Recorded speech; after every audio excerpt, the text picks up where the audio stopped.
Welcome to Nerdities. Bitches. Mike, we're rolling. Oh, we're rolling? Yeah, I fucking counted it down. Oh, sorry. Did you? I was still putting some notes together. All right, cool. Topic too absurd. I said perhaps nine. Nerdities. How's everybody doing? I'm Mike. It's Justin. Vinny. And Joe. We might get a Kyle later if the kids let him do it. Oh, how's every week? Tiring. Sounds like. Yep. Do you want to forego the getting to know you this week? Just get into the show. Not really a bitch about. All right, good. Getting to know. It's not like I was in a group chat with a bunch of like national security defense people and like let shit out. We'll get to that later. Getting to know you. Let's bring everybody down a bit though, as we like to do at the end of the show.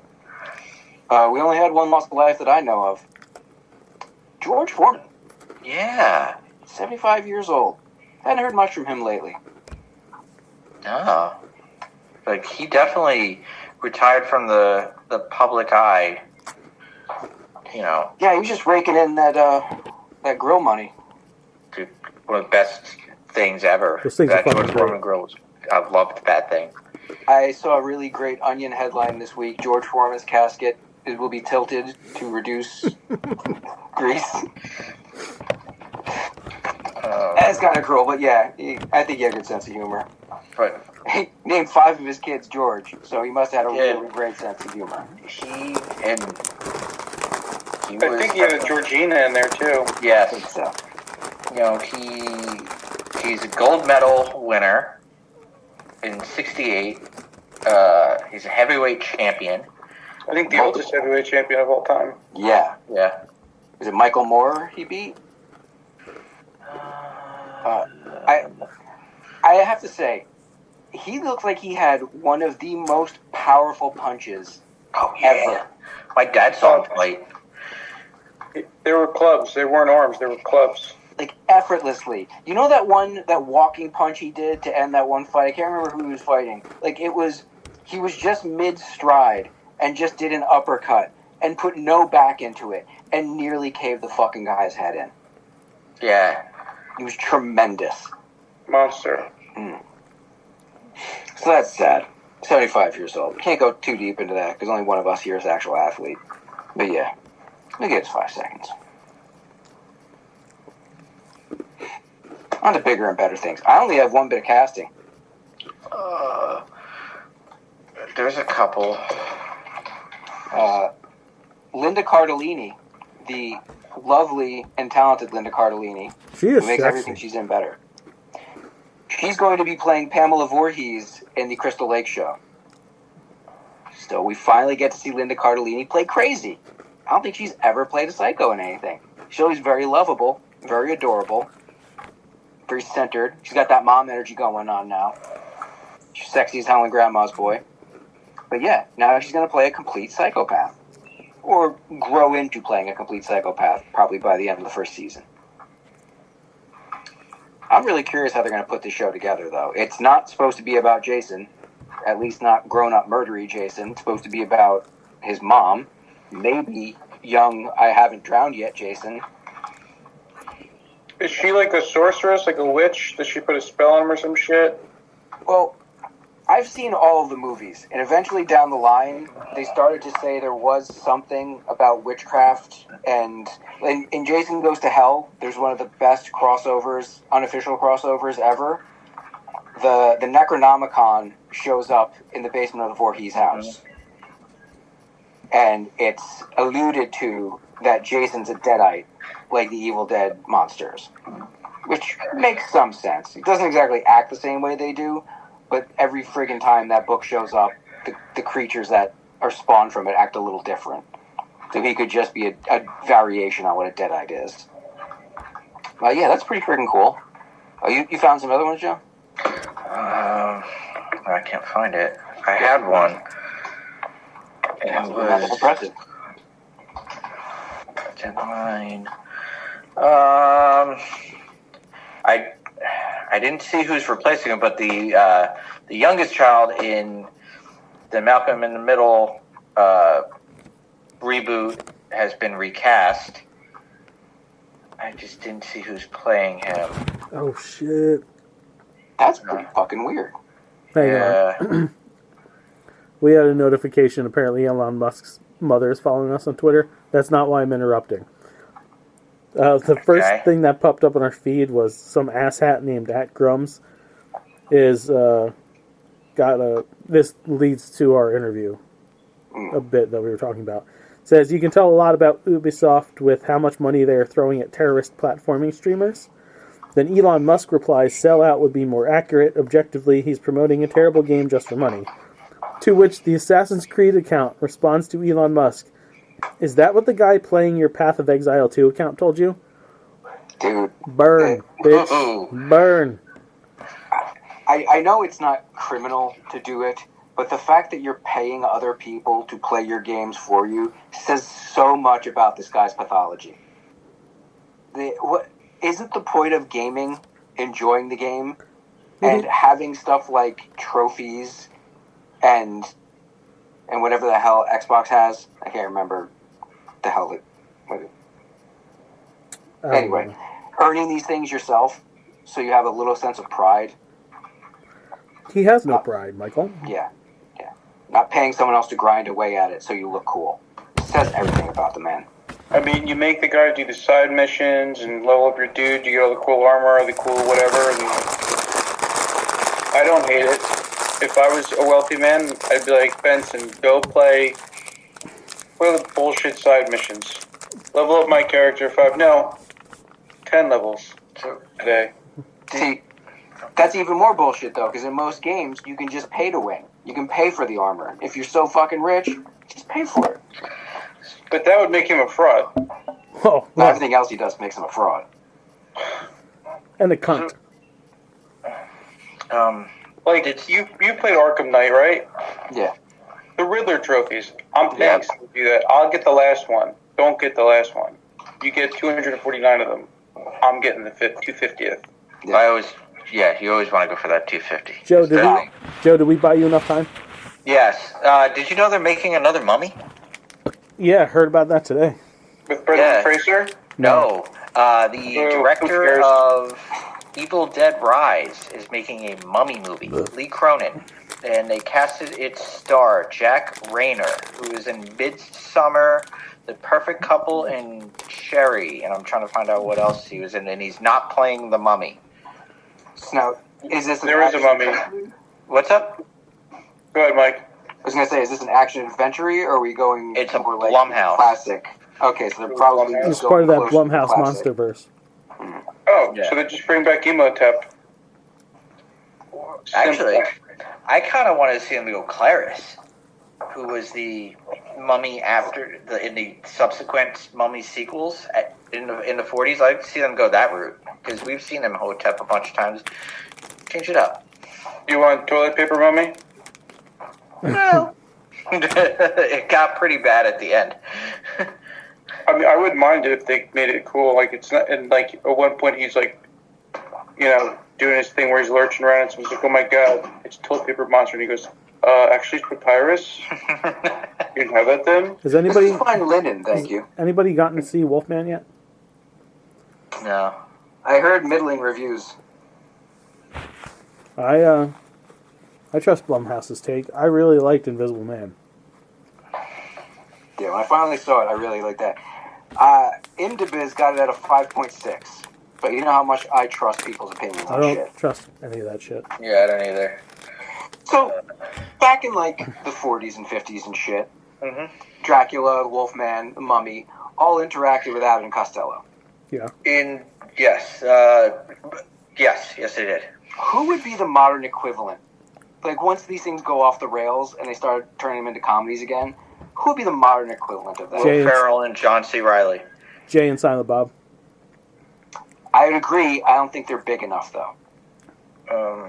Danny McBride and Nick Swartzen. Harold I can and, see Danny McBride. I don't know about Nick Swartzen. I'd say, if you need a straight man, you should have a straight man. You should, yes. Harold and Channing Kumar. Tatum, Danny McBride, boom. That's a really good combo. But Channing Tatum's really funny on his own. Yeah, in a different way. Harold and Kumar. He's gonna be the dumb guy. Bud Abbott did have his moments of he did wasn't have slapsticky though. he wasn't Luke Costello. Costello, I'd say you go Jack Black. It's the modern equivalent. Yeah. Dwayne Johnson and Kevin Hart. Yeah. There you go. That's an easier layup to a mediocre movie. You're fucking welcome, kids. And you know what it is? It's the Mummy in Jumanji. Yep. But that would be a Sony crossover, so I don't know if Yeah, it wouldn't work. Well, they'd spend that. Now that Sony has worked with Disney on stuff, I think they could make that work. They would go the Universal route. Yeah. They team up with them. Who's a modern day comedy team? That's what I'm just trying to think of. I just fucking gave it to you. But like comedy team, like people who get touring together. Yeah. Andrew Santino and Bobby Lee. Boom. I did it for you. You're welcome. I only know who one of those people is, so I don't. Martin Short and Steve Martin. Oof. Their comedy timing is definitely top notch. I would pay to see that, actually. They would be perfect with the Mummy because they could slowly walk away from him. Yeah. They're not at the point in their lives where they could run. Well, the whole thing with Abbott and Costello Meet the Mummy, that was their last one. They get some short distance running in Only Murders. I could see them pulling off, Martin and Short. Yeah. Meet the Mummy. Because that movie was so off the rails. They had character names in the movie, but they didn't care because they were so... Because, just didn't care at that point. If you're trying to think about it, there isn't anybody No. who's Not like that. a current version of that. Martin and It's just not done anymore. The comedy team like that isn't a thing. You get guys who work together on occasion. They do a lot of movies, so that's why, Hart and Johnson. Yeah. It's the closest you get in this generation. Rock Hart. Yeah, but Universal should make that happen. You know what? Martin Short Meet the Mummy. If you can't get those two, you get Bradley Cooper and Zach Galifianakis. Sure. Yeah. But they only did it those few times, Yeah. They're not known to be together, but they did 3 movies, and we all know their timing works great. It does. Or if you can't get Bradley Cooper, you get Ed Helms. Ed Helms is a very underrated actor. There needs to be more comedy teams. This is It's not done anymore. No, Ooh, it's awful. You could gender swap it. Okay. Tina Fey and Amy Poehler. They have great comedy timing. Uh-huh. I could see that working. And the writing on that should actually be pretty damn good. Yeah. Melissa McCarthy and Tina Fey. See, Poehler and Fey have done way more stuff together, though. Yeah, they work great together. Yeah. And they could switch, and they're good at. They can even switch off who's the straight and who's the slapsticky. Kristen Wiig and McCarthy would be a good combo. Yeah. Yeah. So there are some, but like we were saying, there are no set comedy crews, and not really nobody big. Right. There's what's the name of that duo? Garfunkel and Oates. Garfunkel and Oates are fucking great. Yes. And they tour together. They work together on a regular, but it's just not as big as it used to. Yeah. Oh. Okay, that's all the casting, right? Yep. Okay, trailers. We got this is a week filled with, you got your second trailer that gives you more info. Mm-hmm. Dump. Yeah. So let's get those out of the way, I'd say, and then do the couple of ones that are fresh. The ballerina, we got a longer version of that shows her kicking a lot of ass, and we get to see what role John Wick plays in this thing. Why does it look like John's got a fighter? It does look like John's got a fighter, because it's the way they're setting it up is John's got a fighter. He looks like the final boss. I don't like this. I don't either. Wanted her and John to, fucking team up. Casting just dropped. What? So, Bray Noel, I have no idea who she is, but she will be playing the Batman villain White Rabbit in Peacemaker Season 2. And Peacemaker Season 2 will premiere in August. This just dropped 7 minutes ago. All right. White Rabbit, huh? Yeah. I can't picture White Rabbit. I know there's like a White Rabbit Spider-Man villain that's popped up a lot. But I can't picture White Rabbit. Must have something to do with Mad Hatter. Gotta be. I'm doing the Googles. Okay, but back to the ballerina. Yeah, what was that smile for? That's a creepy smile. I know. I was hoping for some context, but I think you're just trying to fuck with Mike, Yeah, I you was are trying to fuck with correct. By Yeah. the way, she is an Alice in Wonderland themed enemy of Batman, but she's associated with Clayface, Scarecrow, and Bane. Oh. When did she? When did she have time to fuck all of them? Aren't they doing a Clayface Yes. spin-off season? Yes. So that makes sense. She And that's in the premiered. Gunverse? Doing a movie, they say. Yeah. Back to the ballerina.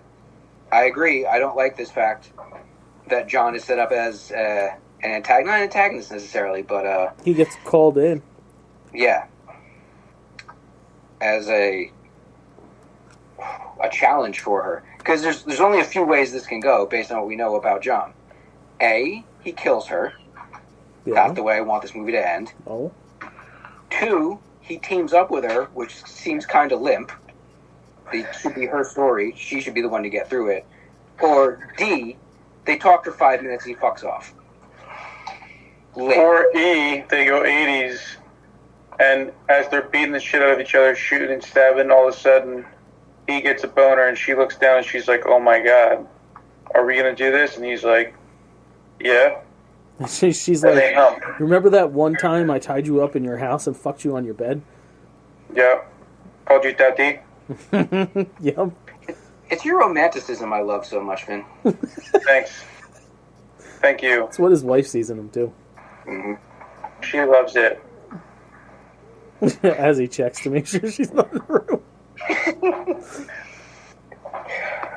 The big takeaway, the big smile I got out of that show, though, is seeing Lance Reddick again. Yeah. Hope he's got a big part in it. Got to see more of the Doctor Who season. Yes. They're calling it, even though it's like season fucking 57 at this point. Yeah. That might not be an exaggeration. It looks crazy. Great choice for song, though. I'm a sucker for Genesis. Like you said in that chat, and it was in my head, that Disney money affords them Yeah. quite the soundtrack now. Yeah. Previous trailers / commercials would just be, here's a variation on the Doctor Who theme with a bunch of scenes cut together of characters running. Mm-hmm. Now, Disney ducats, they go Yeah, a long way. We're Phil getting an Collins. animated sequence. An animated villain. Or monster. Played by Nightcrawler. Really? That's who he's going to play. Alan Okay. Cummings. Alan 'Cause Cummings. he was in Jodie Whittaker's. He appeared in live action as one of the guys who wanted to burn her as a witch. Okay, so probably not the same character. Definitely not. Looks fun. I'll definitely get through that one. Oh yeah. Clown in a Cornfield looks like more Clown in a Cornfield. This looks fun. I'm down with it. It's a lot of interesting to me. Yeah. Nothing really new here, though. They're just ruining scenes that I'd like to see fresh when I watch it on like Netflix or Peacock or whatever, because I'm not seeing this in the theater. No. Final Destination. Blood We origin. thought it had origin something to do with Amy Smart's character, but literally a completely different group of people. No, different family. Yep. Which they tied into the story from the first. So that's going to be interesting, at least to be like how this family's ability just fucked so many people's lives. It looks, they probably should have called it Origins, because it looks like this woman who saved all those people in the Space Needle is the first one to screw over Death, Yeah. and it started a chain reaction. It is called Origins, isn't it? Bloodlines. Oh, Bloodline, that's right. All right. Yeah. 'Cause, yeah, in her little journal, she's got the diagrams from the first movie, the second movie. So yeah, she's been paying attention to every time Yeah. shit like this has happened. Interesting enough. Those are the repetitive ones, right? So everything else from this Yeah. point on is pretty fresh. Elio is a second trailer. Yeah. Is it? Because I didn't see anything. I don't remember seeing the first one. It's actually a third trailer. So they dropped the original trailer for Elio like a year and a half ago. And then first trailer dropped a couple months back. And Must not have shown much, because this is a very grand fucking space opera thing. This is the second trailer. Yeah. Second trailer of like the year. Yeah, okay. Looks fun. It's the only one this week that really made me smile. The dynamic between these two characters looks like a lot of fun. Yeah. Oh, Materialists. Yeah, I put this in there because one, it's not our normal stuff. It was an A24 film, so I thought that something weird was going to happen because, it's an A24 film. But then it didn't. And I was like, well, it's nice to change the pace. But then I was like, oh, well, it's another fucking Pedro Pascal film. Okay, yeah. Because, like, you put it in there, I'm watching it, and I thought the same thing. A24, some freaky shit's going to happen. Something weird. But then the faces start showing up, and I'm like, oh, Chris Evans. Wow. Oh, sweet. Oh, Pedro. Oh, cool. Who's the... Oh, yeah, it's Dakota Fanning. No, it's Dakota Johnson. South Dakota. I think it's Dakota. North Dakota? Dakota Johnson, right? Yeah. Yeah. Don and Melanie's kid. Yeah. And then I was like, oh, it's like a love story, kind of? Seems love. They give too much away? Seems like The Notebook-esque, where, like, she's marrying Pedro Pascal, who seems to be a legit nice guy. Now, it is an A24 film, and this is the first trailer. Someone could end up tied up in a basement in handcuffs somewhere. They could. Like, I really think this is someone listened to that Spin Doctor song, Two Princes, and was like, you know what? Let's make a movie out of that. Want to Prince to adore you. This reminded me of Hitch and the Prince and the Pauper. Yeah. I'm out. Yeah. Very accurate appraisal. I mean, I like both of the male leads. Unless one of them dies, it's going to be a shit movie. I don't know. Someone might end up with jumper cables on their testicles and a car battery. Yeah. Someone's got to go. I'm with Vinny. I'm thinking Evan's character dies after she falls in love with him, and Pascal's is kind of like, well, he's beautiful and he's nice, but I'm not in love with him. I'll marry him, and be happy, I guess. Giant air quotes. Last one was It Feeds. It's probably hungry, so it's got to eat. It's looked nothing like the first one, so I was surprised you hate it still at this point. It looks like a complete different genre. I don't know if I've expressed on this show enough how much I fucking hate It Follows. So, can you just clarify something for me? Do you hate it because of the way that it ends? No. Or the process of getting rid of the thing? I think front to back he just hates it. All of it. Everything in the movie, the hype the movie received. That's probably the biggest part of it. Probably the biggest part. I mean, because I've only seen it once, and I will say I didn't like it start to finish, but there were parts of it that I did like. The fact that it's just a fucking allegory for, like, losing your virginity and sexually transmitted disease, and it received the hype where people were like, it's such a scary movie, it's so fucking good. And then I watched it, and I was almost as disappointed in it as I was with Jupiter Ascending, and that movie is fucking horrendous. Wow. So, I need to clarify something based on the movie, though, right? Because if it was just a one-to-one allegory for promiscuity, right? Yes. But It Follows. Yeah. It doesn't just kill the most recent person, right? Like, after it kills the most recent person, it goes to the person before that, right? Like, it doesn't just disappear once it kills somebody, right? I don't even know if they're that clear on that. Well, because then, wouldn't it just kill one person and then be gone forever? You bring up a valid point, because what I remember of it, it starts with a girl who's, like, crying, calling her dad, saying, I'm sorry, and then cuts to her mangled on the beach. So, to your point, it should end right there. Yeah. Unless it actively finds a new person. But how? Well, Exactly. I think the thing is people know that they could pass it on, and they probably pass it on to multiple people at one time. That's weird conjecture. It seems like it goes from one to one to one. Yes. The way they play it in the movie. I would agree with that. Mike's theory on it. Hey, you know what? Just another reason for me to say it's fucking stupid. You're right. Well, no, Logical flaw. my point, though, is that should have been the swerve at the end. Is that they think they're safe, and then one person dies, and it doesn't go away. Yeah. Or that should have been, like, the start of the third act. Yeah. That would have been a cool thing. Like, the person they gave it to gets killed instantly after. They didn't even have enough time to react to it following them. And then the person that passed it off is watching it, and the thing just turns and starts walking to them again. So Yeah, that's no what I'm matter saying. what, you're fucked. That's the thing that, because I thought that was, I just intuitively thought that was what the rule was, and then they didn't play into it at the end. I thought it was just like pass it around to however many fucking people you can to keep it off your ass. Yeah. They don't give a lot of specifics in No. it.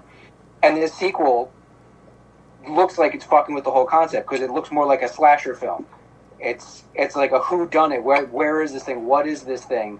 It's closer to Smile or Smile 2, and that is done so much better as far as I'm concerned. I'm going to call it, it's a new genre. It's a who cares. Bingo. Thanks, Ben. Reviews? What else is on the menu? That was all trailers. Hang on. Before reviews, Look, because I don't know if Kyle's going to disappear again after reviews. The fuck, sickles. Kyle, we had talked about next month. We have an extra show because there's an extra week in the month. It's going to be a tournament. So, dear listeners, it is going to be the Disney animated movie soundtrack tournament. These are the 32 movies that are going to be on the list, unless there's any objections. Mike and I worked on this together, so do not think it was just myself. A Goofy movie, Aladdin, Beauty and the Beast, Nightmare Before Christmas, Toy Story, Cinderella, Coco, Dumbo, Encanto, Fantasia, Frozen, Hercules, Incredibles, Lady and the Tramp, Lilo and Stitch, Moana, Mulan, Oliver and Company, Peter Pan, Pinocchio, Pocahontas, Robin Hood, Sleeping Beauty, Snow White, Tangled, Tarzan, Aristocats, Hunchback of Notre Dame, Jungle Book, Lion King, Little Mermaid, Princess and the Frog. So, top of my head, I can't think of anything that deserves to be on the list. Yes. But I would flag if we discover better ones, I would flag potentially Toy Story and Robin Hood as ones to be replaced. Robin Hood's got good songs. If we're only talking about Toy Story 1. Robin Hood's got good songs. Toy Story is one of the few Pixar movies that have like a good amount of vocal songs to it. The one that I was hung up on, but I do love the soundtrack, is The Incredibles. But we eliminated like 3 or 4 other movies that because like Brave was on here at first, and this is like, nah. good music, not memorable. Right.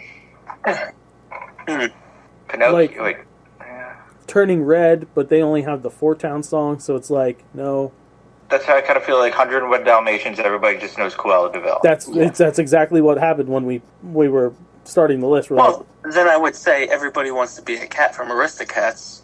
But it's not the only song. Aristocats has... It's the only memorable song. No, it's not, because there's the title song, which is Aristocats. There's Thomas O'Malley. And there's... Is that really a song? It's a song. Oh, He sings it. there's It's a the, song. It's like a jingle that he sings to No, himself. sir. It's a song. Go look up the soundtrack. All right. And something Scales, arpeggios. Scales and Arpeggios. Yes, Okay. that was a catchy one. Just, it doesn't stay in everybody's, like, in the forefront of everybody's mind because it is an older movie. No, I think that's a solid list because you got all the ones that I think deserve to be in like the finals potentially. Winnie the I don't Pooh? think you missed any. I mean, we sat there for a while, like, debating certain Wait, other did you ones. say too. Little Mermaid? Oh yeah, Yeah. yeah, it's on there. Oh yeah. Okay. There's I no didn't way hear it you wouldn't say be. that. Okay. Did you say Mulan? Yes. Oh yeah. I would have Winnie the Pooh on there. See, We talked about that. we discussed this, but Yeah. Winnie the Pooh started as short form, like Yes. it was short form, like mini cartoons first, because we were like, we can't put anything that was a direct to video sequel because the songs suck ass. The first Winnie the Pooh was a collection of shorts. Right. And then Yes. eventually that collection of shorts got turned into a feature-length film via editing. Yes. So I can't, because, again, it started like... You can. And you purposely You're making a omitted rule. Fantasia and well, Fantasia 2000. Well, I right. agreed with it because yes, it's short, and also other than the theme, which is incredibly memorable, I can't think of any other songs. Oh, Heffalumps and Woozles. That's it to my mind. How many songs can you think of from Robin Hood other than Oodalali? Whistle the Stop. opening song. Robin Hood and Little John sitting in the forest. That's Oodalali, isn't Yeah, it? that's... Nottingham. Yeah, yeah. Is a good Whistle one. Stop is the... Okay. Yeah. Yeah. I guess. We went through it. We sang enough songs while we were doing this from each movie that we're like, it should be in there. Yeah. Fantasia was questionable because I wouldn't count it because the entire movie is music. it's score. It is score. like Yeah. actual, Yeah. but it is animated in a way. It was. We left it there until we could find something better, We couldn't. and that was the thing. I think. It's one of the best soundtracks of curated classical music ever. Right. That's not the argument. It was just like, does it fit? Right. And you didn't say Fox and the Hound, right? I didn't because There's only like one song really for that. Right. Best of Friends is really like the only. I think can't that's a really- solid list. I don't really have. too. Yeah, Sword in the Stone really only has like 2 songs in it. right. Yeah. And then, That's fine. I think that's good. yeah, I'm with it. Okay. Right, now for reviews. Who wants to go first? I'll go first. Okay, Joe, go. Before we, I did watch There's a lot the of other thing. there's a lot of group stuff. Yeah, I did. I watched the one group one. So I started and finished the season 1 of Wednesday. Oh, I you really enjoyed. yay! Yeah, Nice. I really enjoyed it. Right, it was good. It was so good. I love the Addams Family anyway, so Yeah. I loved like the way the characters portrayed. Those characters. I thought were great. Ashley and I were surprised with how much we enjoyed it because she was on the fence. The way they got into the snaps, it just snapped twice. I'm like, yes. And Thing is one of my favorite characters. I Yeah. fucking love Thing. And I'm stoked for season 2. I want to see. Yeah. I want to see more. I want to see Uncle Fester come back. I thought that was Yeah, great. he was pretty funny. Yeah, and I enjoyed the Scooby Doo-ness. They're solving a mystery. I liked it. Yeah, Wednesday was real good. Yeah. So good job. Yeah.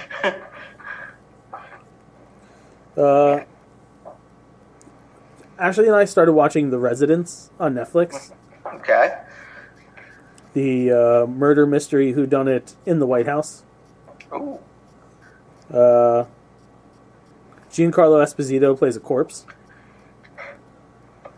And then via flashbacks, he plays a character. Is the character evil?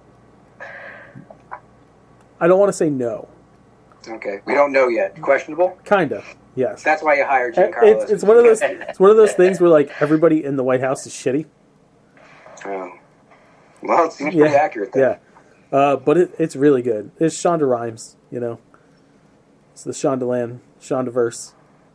I really enjoyed How to Get Away with Murder. Thanks to Ashley hooking me on that show. How to Get Away with Murder. But it's really entertaining. Reacher continues to be excellence. Can't wait for him to don the bat suit. Just He it's won't. only a matter of He's not time. gonna. Okay, sure he will. Dark Horse is fucking what's his face? It's not. Top Gun. What the fuck's his name? Glenn Powell. Miles Teller. Oh, no. Miles, get the fuck out of here. They're buddies, dude. He's buddies with Gunn. This is Dark. not I said Dark Horse, not Front Runner. Dark Horse. Very dark horse. super dark horse. No. Like obvious Dark Horse. If Teller is going to be in it, I gotta be honest. I'd be less surprised if Tom Cruise. Yeah, yeah. If Teller's going to be Yeah, anybody, it's going to be a Nightwinged Dick Grayson. No. He's not a Nightwing and Dick Grayson. He's not going to be. He's not Batman. Watch him engorge the first 30 minutes before he gets horny. He could pull it off. Yeah, but the Engorged before problem, he becomes engorged. the problem Yeah. is the rest of Gorge, he becomes horny. It ruins it. Well, he's just showing his range. I can be a serious sniper, or I can be really horny. Or I'm gonna want to fuck. I'm gonna want to fuck so bad. I'm gonna zip line across this unsafe canyon. Yep, and I'm honestly not going to give a fuck about the aliens or whatever the fuck's going on. I'm just going to be so focused on those butt cheeks jiggling in my face. Yeah. I'm born to shoot. It doesn't matter where it's from. I just gotta shoot. Yeah. Oh god, she was so suggestive. Has your aim dead? He's like, open your mouth. Anyway, what else did you watch? I think it's time for group time. Well, not necessarily. I got a couple. Okay. I finally watched Wish. Oh yeah, that's right. You did tell me this. Yeah, I really enjoyed it. It wasn't the best ever. It was a really good story. When all was said and done, I kind of felt bad for the Magnifico. He was kind of douchey, but he came at things from a good angle. Like, he wanted to help people, but he was just too controlling. I felt like if any villain deserved a redemption arc, he did. But they're never going to make a sequel to it, so it's never going to happen. Yeah, I mean, I feel like that's what he kind of gets, though, for breaking his own rules. Yes. Yeah, he did succumb to the temptation a bit too quickly. I was really annoyed with myself that it took me so fucking long to realize that all of her friends were the dwarves in different bodies. Yeah. But I love the reference fest. Right before we started our first show today, I finished watching Transformers 1. Oh. And? This is the Transformers movie we have deserved for a long time. Right. They've hinted at the friendship between Megatron and Optimus Prime, seeing them as Pax Orion Pax, and he didn't have a name as far as I knew, but D16 for Megatron. And this was so friggin' well done. Such a great setup. There were some moments, like, they had Lawrence Fishburne in it. I think they could have given him better lines to say, and he maybe could have handled it a little better. But throughout, it was so friggin' cool. By the end, we had talked about it a while ago, and yes, by the end, they just naturally turn into Megatron and Optimus Prime. Yeah. It is. Not even slowly, but like incrementally. It is so fucking good.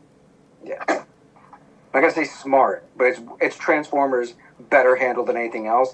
And during the final act, I started to realize one of the best parts about it is that there's no fucking humans in it. Yeah. All I really care about when it comes to Transformers is Transformers. I don't give a shit about the Witwickies. I don't care about the fucking army. Nah, bro. Mm-hmm. Tyrese, get out of here. Mm-hmm. Give me Transformers and explosions. So before you guys start your group one, is that everybody else? I have two. Go ahead, Vin.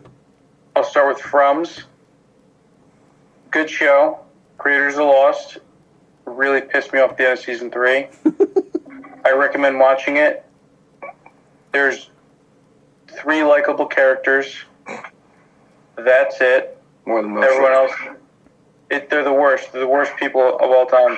Shit's going on, and like someone's like, "Oh, what's going on?" And you're like, "Nothing," and they'll just pretend like they're not in some sort of hellscape, and like people aren't seeing visions, and even though they are, and everyone knows they are, but no one talks about it. Stupid. And then icing on the cake. Season finale. They kind of made it. You guys care if I spoil it? Go ahead. Spoiler alert. Okay, well, they made it like a multiverse thing. Right there, then he's out. You hate the multiverse. I hate the multiverse. That means you can't figure it out. You have to make it open-ended for 1,000 different things to happen because you can't write well. Suck. Anyway, I recommend the show. You should really watch it. You know what I love? There's somewhere in the multiverse where there's a Vinny who loves the multiverse. Yeah. Yeah. Well. Who hates action movies. Yeah, he thinks Van Damme's the worst fucking actor ever. I'd hate to be that guy. But you are that guy. Which brings me to my next review. I watched Brave New World. Okay. So, Sam Wilson is not Iron Man. He does not have super serum juice, right? He was. Nope. Were the writers aware? Yeah. They knew. They talk about it several times in that fucking movie, about how he did not take the serum. Right, but... So they say this, but actions speak louder than words. He did a lot of, super soldiery shit. Punched through a cinder block. I mean... He's got, a super suit. Yeah, his suit's made of fucking vibranium fibers. So he's like Iron Man. No, he's like Black Panther, if anything. Well... I don't get it. I'll be honest with you. You don't like it. We can accept you don't like it. I hope you get it. Well, it's just... now he's 7 things combined. It's not, you know what I mean? He's not him. No, he's not. He's still the same character. He's just got an upgraded suit. Of Falcon. Yeah. And then he lullabies Rage Hulk, who doesn't heal, and all right, the most pointless movie of all time. I think the movie sucked. Was there a post-credit scene? I will say the post-credit scene was completely useless. Yeah, it was very useless. Yeah. Well, F&A, I didn't even care to watch it. I fell asleep. Yeah, I mean, I enjoyed it. I wouldn't say it's useless. If you want useless Marvel movies, please go and watch The Eternals. I agree with that. Because it's better than that. Because I just watched it. It's not saying much. I just watched it again. I'll tell you what. I'd rather watch Arnold Schwarzenegger freeze dinosaurs in a museum than watch that movie again. No, you wouldn't. Actually, no. You know what? I don't get it. Normal people would not. I got Batman and Robin. I got that. I don't want to be mean again. I don't want to say another Special Olympics line, but that says a lot about you. Well, I mean, I'm not alone. There's plenty of people out there. They feel the same way. Maybe, hopefully. I'm not going to watch it. Well, you'll probably like it. Joe will like it. Yeah, I liked Falcon Winter Soldier. You like some of that. I like half of it. I have the stupid boat washing scene. What are you doing? What are you doing? That's what this movie was kind of like. It was just a big 2-hour boat washing scene. Okay, thanks. Okay, we've established that other people's opinions, like the internet aggregate, isn't what's important in life. Yeah. But I must say, Batman and Robin's a 3.8. I'm willing to bet out of 100 is nowhere near No, because you're supposed to like that. You're supposed to like shitty one-liners? I mean, what was this movie? What would you even call this one? I love shitty one-liners or whatever this was. It's like a filler movie that really didn't do much. You're right. Introduced a 90-year-old guy who's probably not going to be in any other projects, who is the villain, he didn't need a super serum to take him out, which is the moral of the story. All he's going to do is talk him down. Yeah, which is Sam's strength.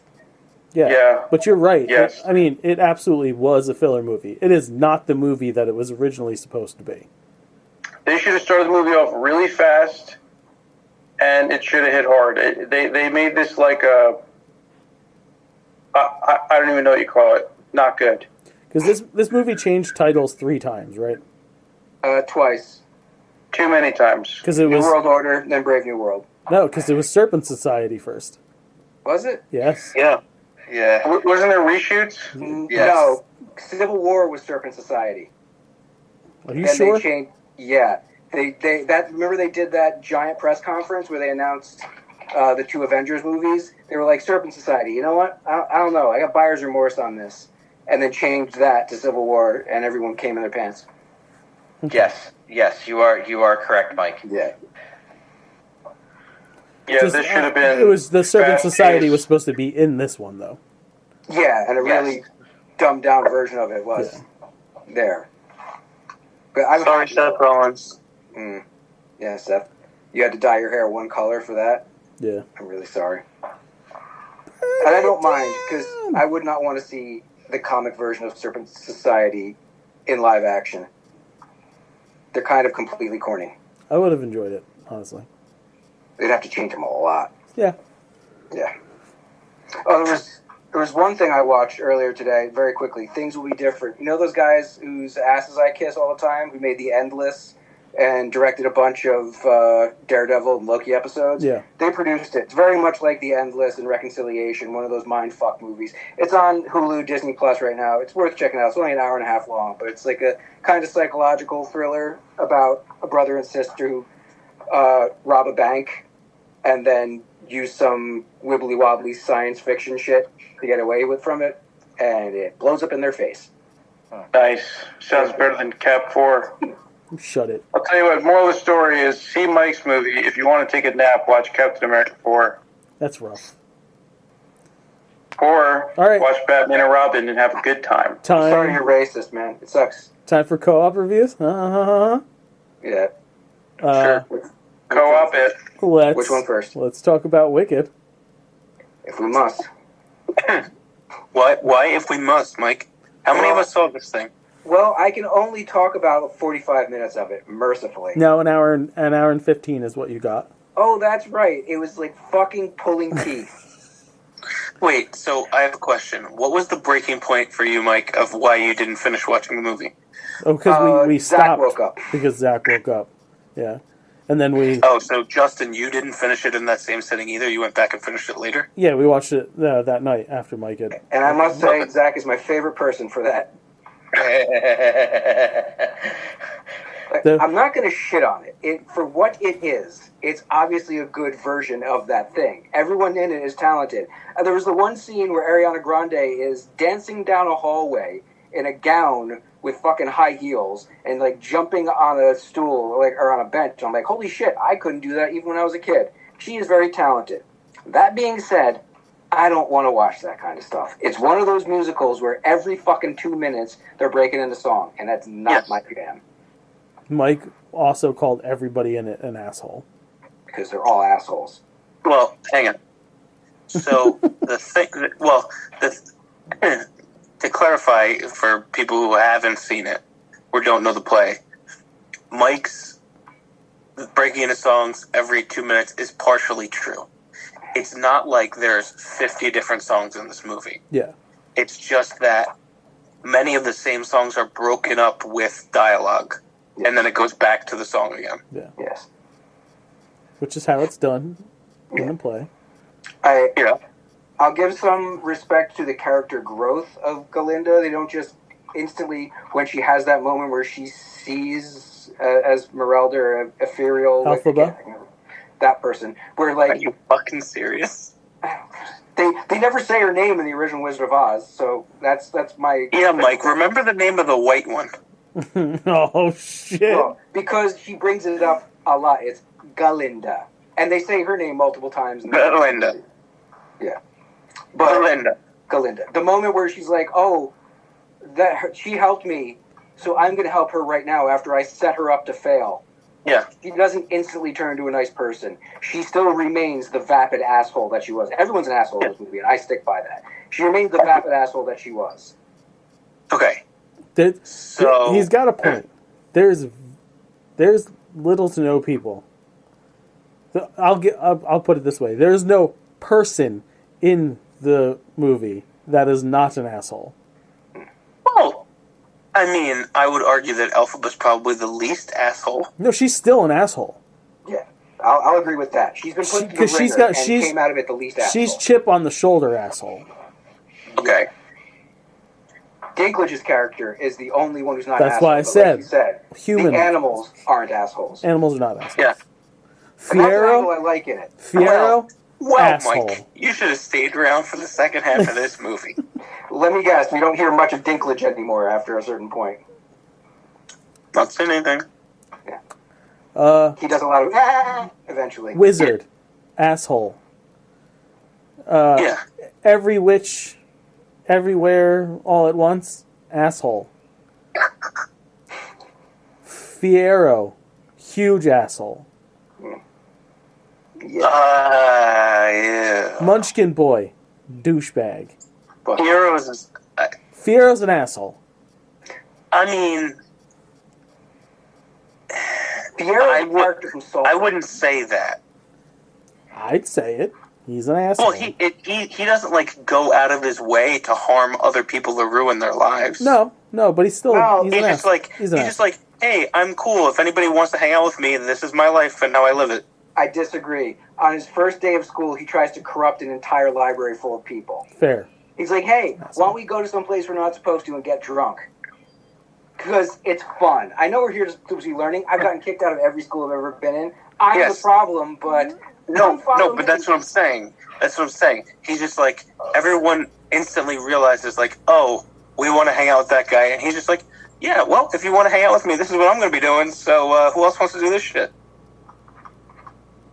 He's the guy who talks loudly in a library. Complete asshole. Yeah. Well, to be fair, he won over that librarian pretty quickly. Yeah, the teachers are assholes, too. Yeah. Teachers are assholes. Galinda's an asshole.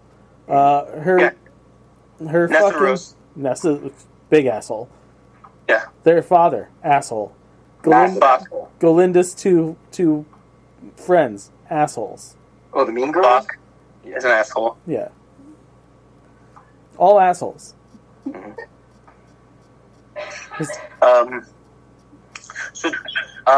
Justin, I don't know if you have a direction that you want to take this review in, or how long you want it to last. I mean, I will say, I've been listening to the original cast soundtrack of this movie, or of the Broadway show, forever. I was super impressed with everybody's fucking performance with the song. Yeah, there's a couple. Yeah, I wanted to give props to Ariana and with Cynthia, right? Erivo? Yeah, both just incredible. But Ariana's just sounds so much like Kristen Chenoweth. Yo, for real. It's fucking unbelievable. I don't know if I told you this, but I was lucky enough that we got to go see it when the original cast was doing it on Broadway. Yeah. It was that long ago that I saw it. And when I tell you that, like, their voices are permanently in my brain when I hear those songs, like, when I first heard her version of it, it sounded just like Kristen Chenoweth, and I was like, I can't fucking believe it. Yeah. She's an incredible mimic. Yeah, You've seen her on Fallon? Night Show? Fallon, yeah. When he does that roulette thing, she is a fucking quadruple threat. Yeah. Yeah. And Ephaba, I can't remember her name, you just said it. Elphaba. All I know is, when she doesn't have a septum nose ring in, she's fucking gorgeous. She's stunning to look at. There's something about suddenly you have a problem with septum rings, Mike? Yeah. Maybe it's something to do with my past. I don't know. But there's something off-putting about them. Okay. The only other big thing that I wanted to take out of this is... Okay, so Mike, you saw about half the movie. Yeah. Do you guys have a... Who is the villain of the first movie? If you had to say who is the one villain of the first movie, I wonder if we would agree or disagree. The wizard. Got to meet the wizard. Society. I would argue that it's Madame Morrible. Yeah, Crouching Tiger, she's a massive asshole. She's probably the villain. You feel bad for all the animals. When you see the origin of the flying monkeys, Joe... I won't watch it. I could care less about Wicked. Joe. I like musicals. Joe, you call yourself... care A film. No. Without Student? like hyping it in your brain or thinking like you should give it a watch. I think it's worth a watch. Joe, are you a fan of The Wizard of Oz? I like it. It's not a movie I'm going to go out of my way to watch, but I've Like- seen it. If you enjoyed The Wizard of Oz, give Wicked a watch. It's just for anything. It's just world building. It's just, this is how they got there. So was it good? I thought it was great. It's good. Out of 10. 9.5. I'd say It's better than Batman and Robin. way better.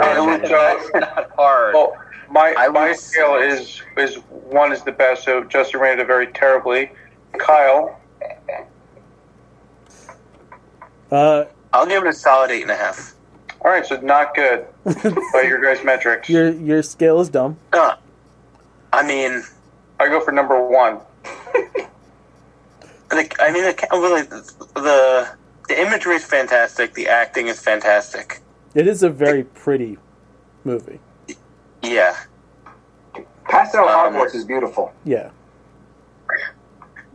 Yeah, but I think in particular, and I don't know if this is a thing that like you guys were aware of in the moment while watching it, but I think the naming of certain characters is very important as like a foreshadowing. Like the Munchkins are called the Munchkins because they don't like donuts. They get What? the donut balls What do you from mean? the big castle. What do you mean by that? Yeah, is it stuff that pays off in this movie or stuff that pays off in part 2? What was the name? What was the name of like the head mistress of the school that just like assigned herself to be the caretaker of Nessa Rose? Madame Piety? I don't even remember. Because I don't remember it, but I know remember that her it's name. a name that was like, oh, she's going to be a problem. I don't remember her name. The one and that's then- pushing her around and they're like, dude, back the fuck off. And then, yeah, that one. And then Madame Morrible, whose name is literally one letter off from horrible.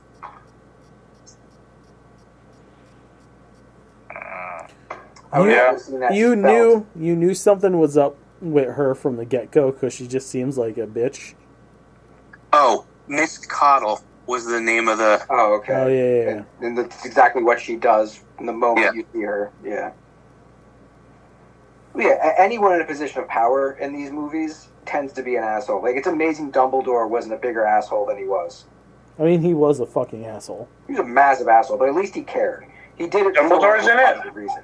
No, Kinda. like, it's to say, like, characters that are in positions of power in these kind of movies. Right, okay. But yeah, I loved it. I tell you what, man. No joke. That defying gravity sequence was fucking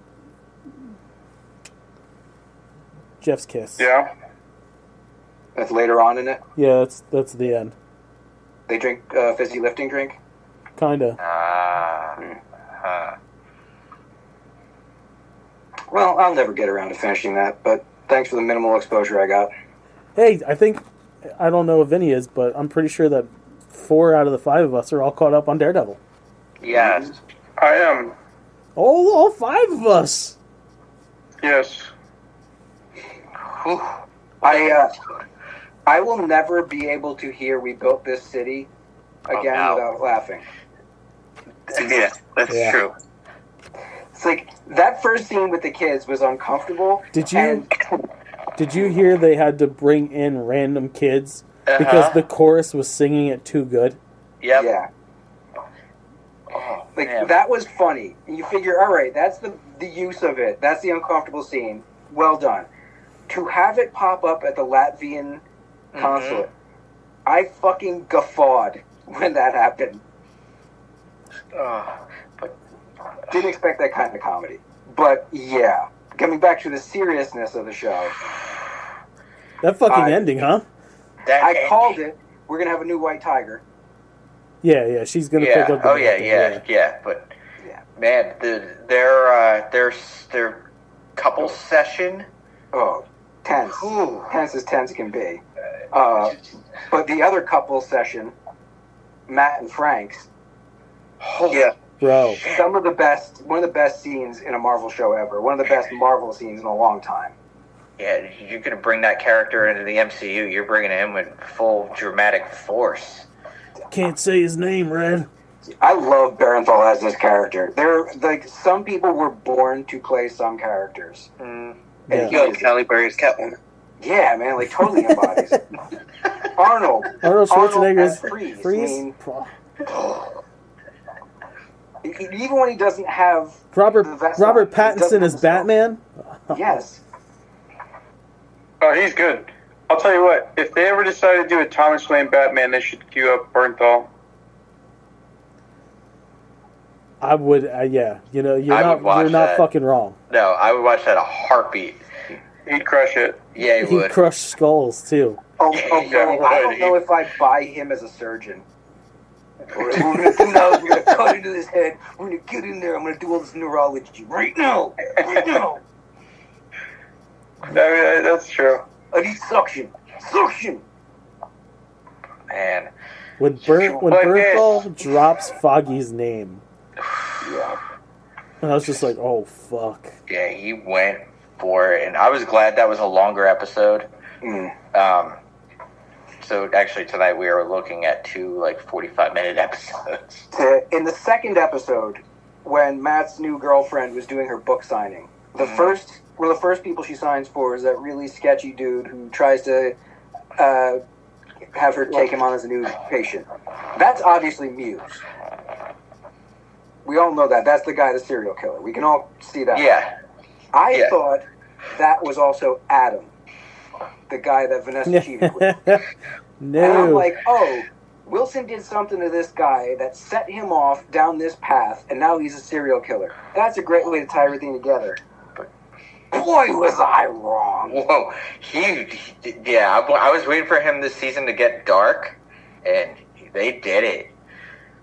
But,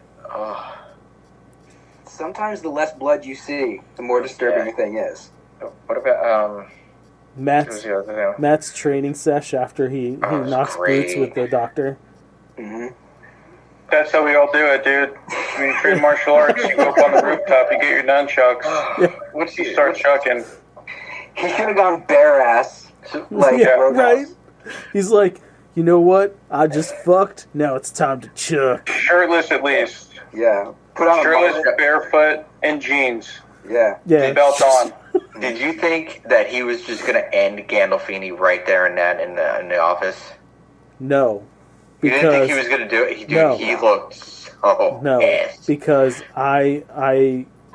Mike and I have the theory that it's going to be revealed that he is his love child of sorts. Yeah. He's his son, and either Fisk knows and Okay. isn't saying anything, or the kid knows, and that's why he wants to be close to him. Yeah. Because, that scene was tense. The way he got out of it, too. Like, usually, that person would have either been fired, or dead. You Yeah. can't kill him much anymore. He's got to be very, very strict with that kind of shit. Yeah, you can But only he should lock have them bounced up. him at the door. The Like, loyalty thing, that made sense. the way he worded it and just those little key words that Vanessa was saying, just totally mirrored that. Was so good. But man, that scene. Gandolfini gave a great performance in that. Very sweaty, desperate. I'm not just afraid. I want to stay here because I want to be part of this. Mhm. Great scene. You could see it in his face. He knew that he could have died right there. Oh, yeah. Speaking of dying and working for Fisk, how long before his actual assistant, that one lady who was Gandolfini's boss, how long before she's dead? I'm going to probably I say think at the end of tonight. She either dies or somehow gets locked up, not by Fisk, but like someone gets her. Yeah. She has to go down for something Fisk did. Yeah. He's keeping her around for a fucking reason. Yeah. She's a scapegoat. Yeah. He Yes. doesn't agree with anything she says. She's served her purpose to get him in there. Yeah. She's just waiting for the axe. I don't know if you guys read it, but it has been confirmed that a major MCU character will be making an appearance. in season at the end of the season. It better be Tom Holland. It's probably Holland. That's where I'm thinking too, because Logistically tricky, but I'd love it. Because they don't have the straight out right to do that. They'd have to pay Sony for it. And I think they'd drop the money because they know the reaction they'd get. They don't have Oh, to. yeah. They don't have to drop money for him. No. If he's in the suit, yes. if he's in the suit, Yeah. but nobody knows Plus, that he is Spider-Man. Peter and Matt have already interacted with each other. Right. Well, Peter knows. Right.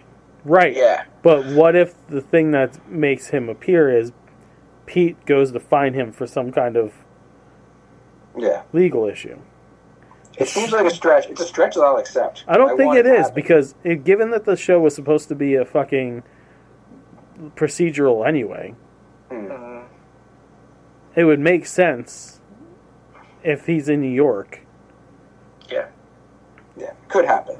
Ant-Man, he's a felon. But he's in San Francisco. Yeah. Yeah, he's from San Francisco. He can get on a plane. He's on West Coast Avengers. We've already dropped web slinging, and we've had two Morales kind of. Well, he's Name not. drop, like he's drops. not an MCU character yet, though. No, he's So- not yet. Yeah. And they have said that they want to keep them street level. They don't know what the fuck they're doing. No, they did. This is. There's too many things are going on now because the Russos came back to play ball. And now. And this is the shenanigans you get with the fucking multiversal story. I'm so as we have continued watching the MCU in timeline order, we did a flip flop Multiverse of Madness and No Way Home because I thought Spider-Man was after Multiverse, but whatever, doesn't matter. They really have zero idea of what the fuck they were going to do with this whole multiverse saga. No. They were trying to coordinate the WandaVision shit into the larger universe at hand, and then yes, they got hit with the COVID stuff, they got hit with the writer strike, like, And the Kang. and the Kang of it all. That was the biggest problem. Because Jesus fucking Christ. Yes, you were right. It was all over the place. Yeah. Like, there was no. And it's not Because to say, of the fact that it's multiverse, it doesn't need to be that cohesive. Mike, I don't want to. Please stop. Like, No, I'm not it saying doesn't. that the movies individually weren't good, but they're at a point, 30-something fucking movies now, where, like, we're used to cohesion. There should be some cohesion. There's a little bit of cohesion, but not really. No, because if you look at the Infinity Saga, there wasn't a ton of cohesion. The only thing that was there... I just was, watched the whole fucking thing in Yeah, order, and I dude. watched them constantly. The only thing that was there was the occasional stones. They all had their own stories going on. They were all origin stories leading up to the Avengers, and then the Avengers started the main Infinity Saga fucking story. There was always something in play. And don't tell me, because I've literally spent the last 2 fucking months watching them. Yeah, but they didn't all... They have- connect way better in that story than they do with any of this multiversal shit. Yeah, because they needed to get the stones together. But they need to lead to some sort of fucking story with the multiverse. And the problem is you're calling it the multiverse, but it's still the 616. The only problem is every once in a while something from another universe blips into the 616. It is not, here's a story that was set in this universe, here's a story that was set in this universe, here's one in the 616, here's another part of the multiverse, and now they're starting to bleed together That like would this. be way more confusing than That this. would have been the fucking, that would have been a more entertaining way to tell the fucking story. That would have been so confusing. It's confusing watching it and being like, why are we telling a multiversal story when it's all fucking here? So we know Fantastic Four is going to take place in a different universe. Most of it. I think it makes more sense to have them But set that's- centrally it and makes- then have other variants come in. You still need to care about the core characters. And then have variants come in every once in a while, sure. Then don't do a fucking multiversal story. Stick if to you want one to have character. variants come in, you need to have a multiversal Stick story. to one character having a multiverse. It could have been Strange's thing. It could have been the Magic Verse is where the multiverse shit is happening. That would have been a kind of a reverse cool way to do it, where like in the original Avengers story they had the individual stones when they came together. If in that story, when they had done Multiverse of Madness, if they had introduced a bunch of new characters really quickly in that movie, and then we got longer periods of time with those characters in individual movies going forward, like that would have been a cool like reverse engineered way to do it. But they didn't do that at all. Like if we had like a Young Avengers thing, because But then that's the other thing. They tried putting together this Young Avengers thing, and then it kind of feels like the Wyatt Six in WWE. We got this really cool thing that we're going to show for like a couple times, and then nothing really. And then here's the thing again, but like maybe not. Actually, they just hired a writer for the show. That was one of the news stories I saw this week. I mean, great, but you started strong with that, and then you kind of fucking petered off. Like, I hope the new White Tiger is part of that story. That'd be great. Yeah, I won't deny there's a lot of shit going on that doesn't connect anymore. It's a lot of characters doing their own thing in this same universe, which I don't mind because we have these two Avengers movies to tie it all together. I'm not and saying that it's going to be a fucking uphill battle. I'm not saying that it's a bad thing to have stories set in the 616. What I'm saying is, if you're going to tell a story about the multiverse, you need to start showing parts of the fucking multiverse, and I don't mean just characters showing up in the 616. Like, Deadpool and Wolverine worked out for them, but again, they're a little trepidatious with it because they didn't fully say, well, this is now 616. This is, their universe is being destroyed. He's going to fight to save their universe. And guess what? They saved their universe. Well, that's fucking stupid. No, because it leaves that universe to be part of Doomsday and Secret Wars. It makes a lot more sense to me to have other universes out there that are established to destroy by the time Secret Wars comes around, to be part of this amalgamation. So do you think at some point in Fantastic Four, their universe is going to get destroyed? Yes. Yeah, an incursion's going to happen. And that's where it starts? Probably.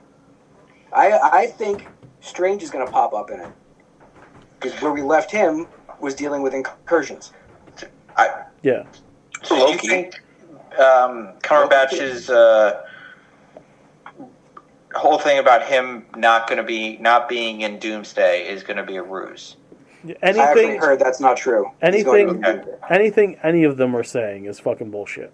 Yeah. Even Elizabeth Olsen yesterday was like, I'm not coming back for anything. Please shut up. We all know you're lying. Same thing with Scarlett Johansson said the same thing. Yeah. Natasha's dead. Yes, yeah. She is dead. She is dead. Yeah, that Natasha's dead. Yes. But the Loki thing I see totally happening. I see him being a major character in these. He needs to be. He's the fulcrum of the multiverse at this point. If he doesn't show up, at least for a scene, it doesn't make sense to me. How does that work if he's sitting there literally holding the fucking multiverse together? You do something where they break through into where he's sitting. It can only be for a moment or two. Or maybe he could push he can do the projections of himself into different universes. That's true. There's ways to write it. Or there's variants. There's tons of variants out there. Maybe we get a lot of different Lokis, and we only get the core Loki from the show once. We get Sylvie. I'd love for Sylvie to show up. Seeing her interact with other characters besides Loki would be very interesting. If they're going to do a Loki showing up, I'd prefer it be her. That'd be really interesting. Because I'd like Sylvie to show up. I understand the variants exist and whatever you want to say about projections, but I think it's lame dick writing. Considering the moment we left him, he was sitting holding the multiverse. Like, if he's supposed to be... If in Secret Wars, he's taking the place of... Molecule Man? Molecule Man. That makes sense to me. Yeah, that would be great. Because they've never established Molecule Man, and they need someone with that level of power. Right. So, yeah, That's pretty. And having him and Downey playing against each other, Right. with Downey being the bad guy now, fucking come on. Right, great. Then that all falls in place then. But I don't want to see him pop up outside of that situation. Yeah. It's Well, not Sylvie would be a key, though, because she knows where he's at, right? Yeah. Yes. Yeah. You can see him using her, Doom using her to get to Loki. And then if she's the one who starts getting the other heroes together from the different battle worlds, it would make sense, or knowing what she knows and where he's located, it tells a far better story. But yeah, like that multiverse shit it's maddening. Yeah, that's why I hate it. I know, I can understand. Again, the movies individually, not that they're bad, except for Eternals. Dude, Yeah. it was a fucking struggle getting through that. It took us like 4 nights to get through Eternals. It's a long ass movie. It really It is a is. long movie. 3 And like hours. it's 3 hours of like things happening but nothing happening at the same fucking time. And the whole time you're going, you guys are stupid.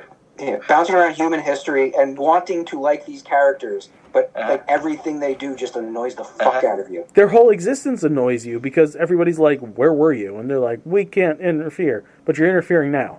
Well, yeah, because one of our own died. Oh, so you're just a bunch of fucking assholes. Yep. Well, Okay. the line, it has to do with Celestials. If it doesn't have to do with Celestials, we can't touch it. Which is, like, from the comics, kind of. Okay. But it's shit. I'll tell you what, this is how you bring the Hulk back, and you stop nerfing him. Send him to kill those in the beginning of, Doomsday. Send him over there to kill them all. Kill all the All of Eternals. them. All of them. I hope we don't see them. And he shrinks down, and he's just Bruce Banner, and he's like, "Oh, dear, what did I do?" You're gonna see the 3 that are on Earth again. Yeah. Gonna happen. But I will give them this. With better writing and better directing. Don't As a no. smaller part of Whoa. a bigger thing. You Yeah. slow down because the directing wasn't the fucking problem. Yeah, it was the story. It was the story. It was a beautiful movie. If you watch Yeah. it with the sound off, it's beautiful. Yeah, like it was directed fine. It was the story they were trying to tell. They got a bit too big for their britches coming off of all the fame and fortune they had from the fucking Avengers movies. They're like, you know what we can do now? What? Let's do fucking Eternals. Really? No one's really heard of them. No one heard of Guardians of the Galaxy, though. Money, yeah. Okay. We're star makers. We're character builders. And we'll get a bunch of big names in there. Yeah. We'll get some fucking, what do you call it, Game of Thrones people. Yeah. A Jolie, a Hayek. Yeah. It is star-studded. But, Harry Styles, yeah. yeah, sucked. Yeah, Annie Hooch. That was a nice tangent. it was. But yeah, All right. Daredevil. Awesome. Yeah, I Daredevil. only got 2 stories. Oh, I got a bunch.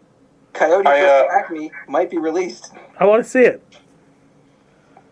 What is it, Wile E. Coyote vs. Acme? Yeah. Yeah, the movie that they filmed and completed and then shelved. Dude, Will Forte deserves it. Yeah. Yeah. What's the company name? Some little distribution company or some weird what the fuck is his name? It's like Ketchup Entertainment.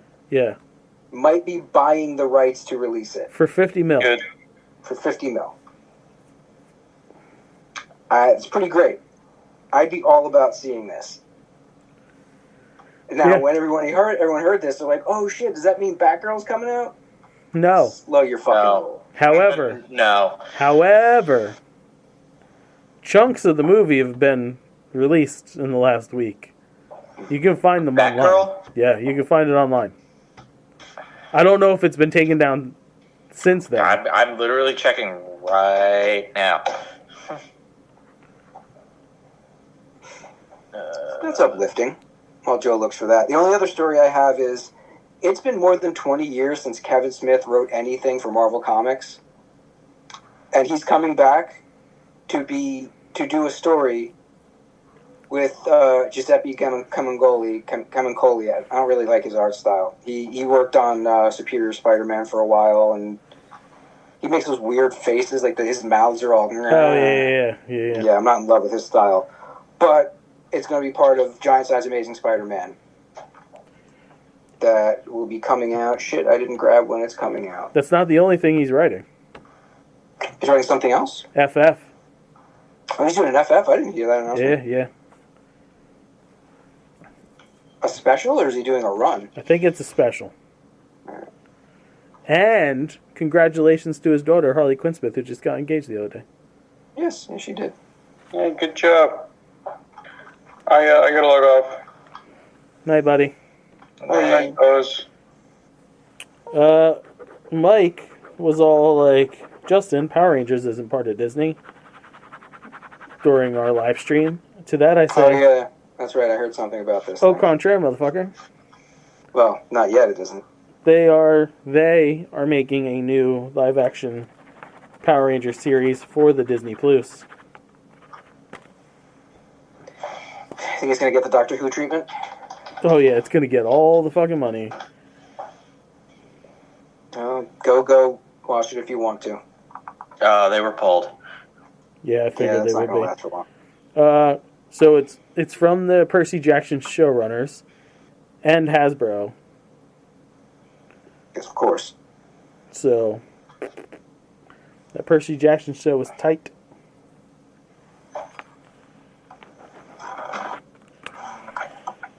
Okay, moving on here. Figment, everybody's favorite purple little dragon from Journey of the Imagination and Epcot, is going to be getting some short form stuff for the Disney Plus soon, according to one Robert Iger. Figment is also coming to Disney's Magic Kingdoms if you play that game. Yeah, there's that too. In sad news, if you were a James Bond fan and you were excited that more James Bond was going to happen, one name that's attached to it might not make you too thrilled. Amy Pascal of the Spider-Man Sony franchise fame, or infamy, is now attached to the James Bond stuff, and that does not make me feel good for people like Joe. No, I've looked at her track record, Yeah. and it's like, you did this good one, and no, but this, and no. Oh, you did Girl Busters? Yeah. And, what's his name? David Heyman? Yeah, did Harry Potter. he's Potter, which, nothing to be ashamed The only of. way I could see them redeeming themselves is if they actually get Nolan to do the Bond movie he wants to do. It's not going to happen. She's at her best when gonna she just gets the money for people and lets them do what they want. Yeah, if you get Nolan, because Nolan wants to make a Bond movie. He said he wants to do a Bond movie. Let him do it. Not for them. No, if he's going to do it, he has to have 1,000,000% creative control. No. I mean, not for the company. For Amazon? Yes. Or what's the? It's still MGM. It's Amazon though. They own it. It is Amazon MGM, which is that's who he would. Well, it would have been MGM anyway. Yes, but he does not want to work for Amazon. He does not. But So that ship has sailed. Yeah. Yeah, they should have. Moving on. DC has announced DC High Volume Batman, a weekly audio drama podcast that will adapt stories from across Batman's history. Series launches April 2nd in collaboration with Realm and will begin with a 4-part adaptation of Batman Year One. I'm all about this. This was a podcast, you said? Yeah, it's a podcast, Okay. audio drama style. Have they announced any of the voice cast? They have not yet. Alright. Well, they're going with Year One, so they're probably going to recast everything. And I know you want Winston Duke for life. I do really enjoy him as Batman. Something tells me they're going to go their own way, though. That's fine. I'm sure they'll pick someone that will do a really good job. They're making a Coco 2. Yes, Yeah. they are. Yeah, they are. This is stupid. Because money. Yeah, I get because of money, but like, how? But Well, how? Grandma dies and something happens. You have to Yeah, follow Coco into the afterlife. but like, Maybe didn't we kind of already do this shit? they have to bring him back somehow to save. That would be limp. That would, Hey. I've tried. I don't know. Like it is one of those movies where I don't need to see a sequel. The first one, it was great on its own. Do we know anything else about the Mexican mythology around the afterlife? Is there anything beyond they could build off of? No, they covered it all in the first fucking movie. Yeah. Land of the Dead. As long as you remembered, hey, party time. Yeah. Like, I don't even see how, like, because it's going to be called Coco, so she has to be involved. It's the only thing I can think of. She's passed on, and then what? Right? She passed at the end of Coco 1. Did she? I don't remember. Yeah, because she was reunited with Hector and why can't I think of Mama Imelda? Yeah, she was reunited with them at the end.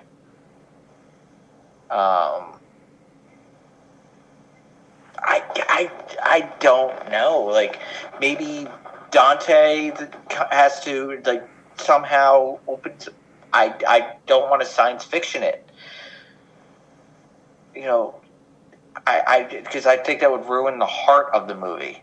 That's what I'm saying. Like, I think making a second one ruins the heart of the fucking movie. I don't know. I have zero ideas of where they could go. Like, using anything.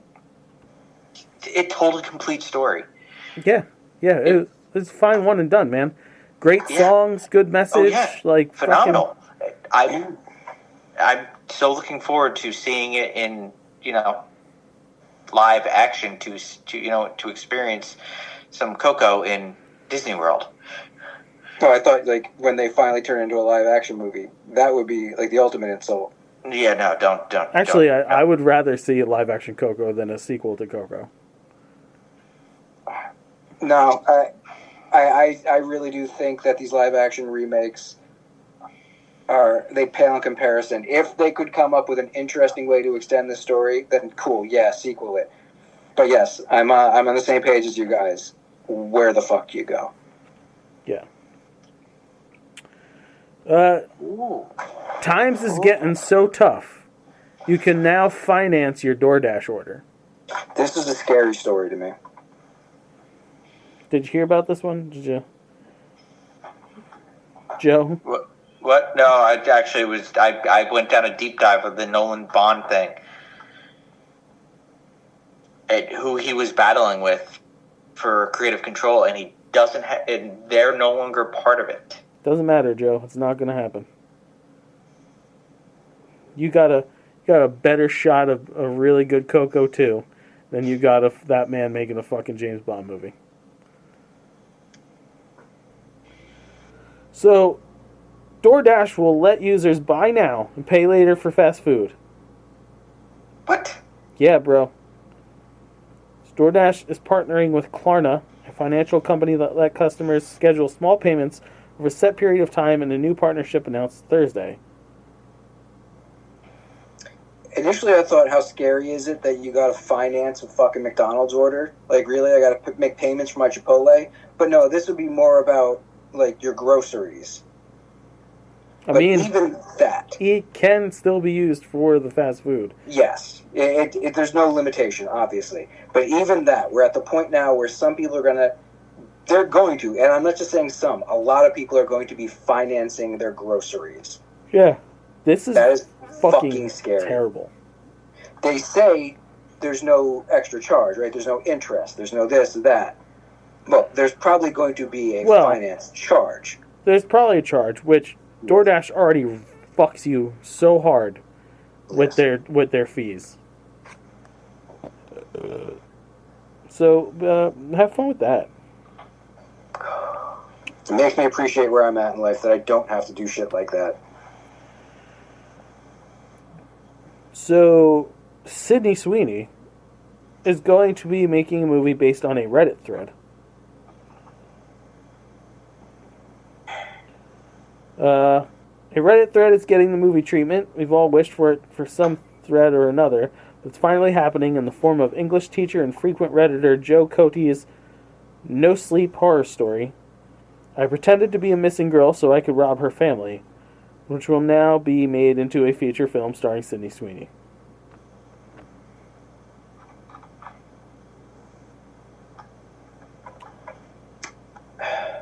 So you're saying we just have to write some shit on Reddit now, I guess and we could sell it. that's what they tell me. Before we get to food news, one last post here.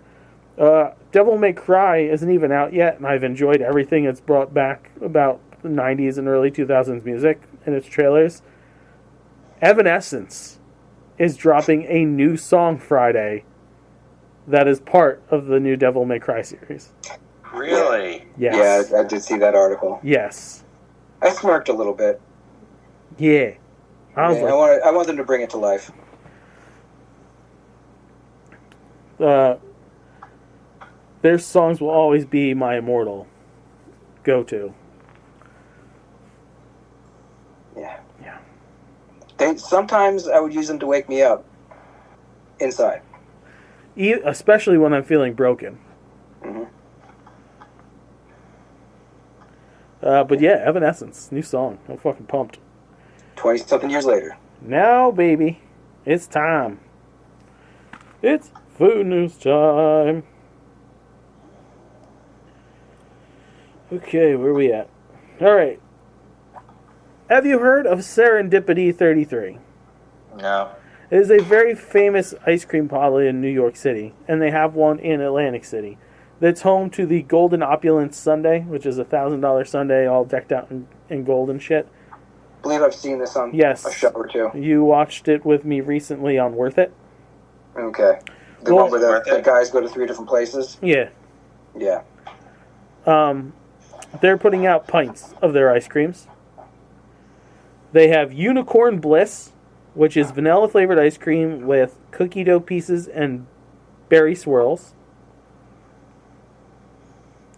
Strawberry Field Sundae, strawberry ice cream with strawberries and cheesecake pieces. Big Apple Pie Churro.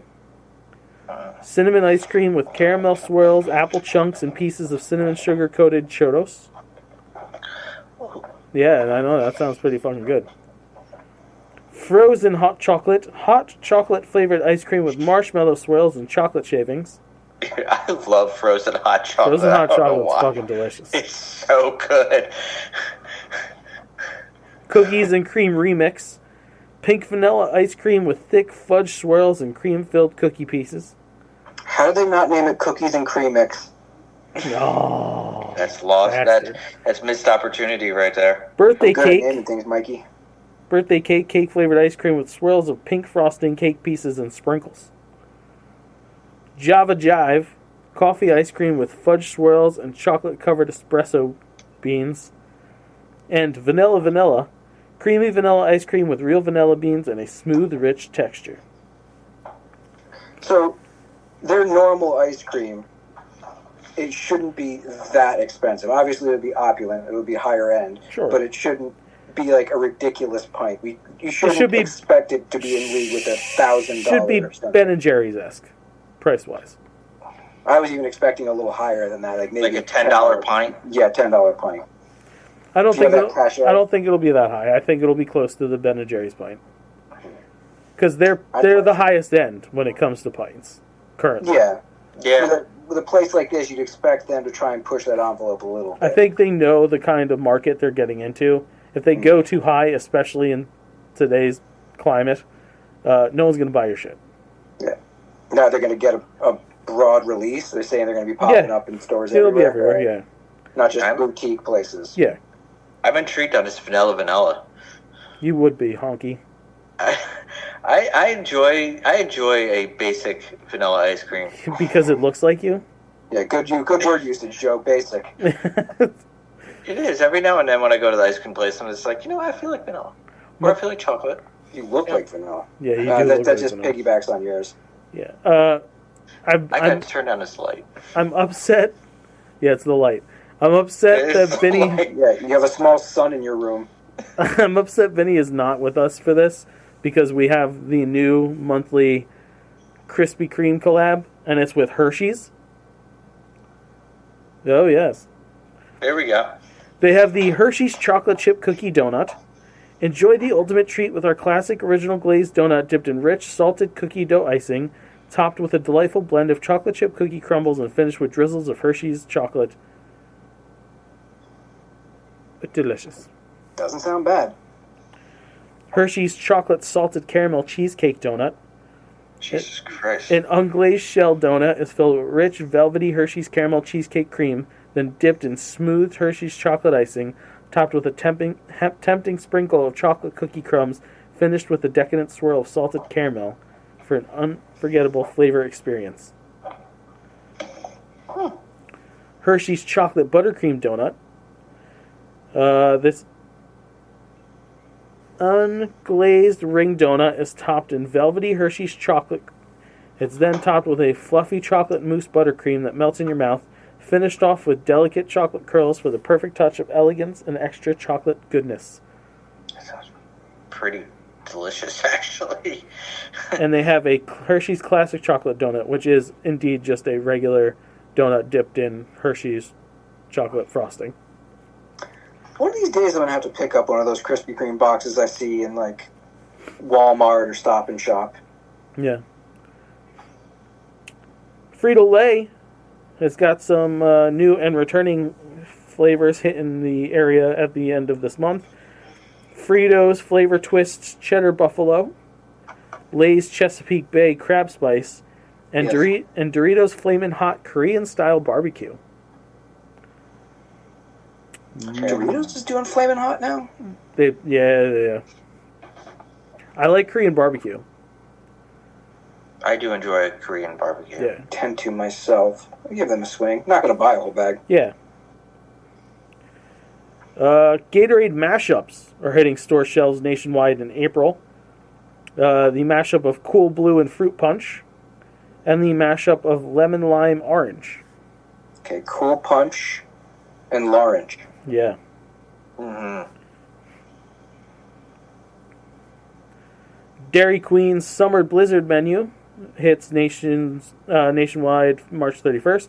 Mm-hmm. New dipped strawberry cheesecake blizzard, creamy cheesecake pieces and choco chunks with strawberries and soft serve.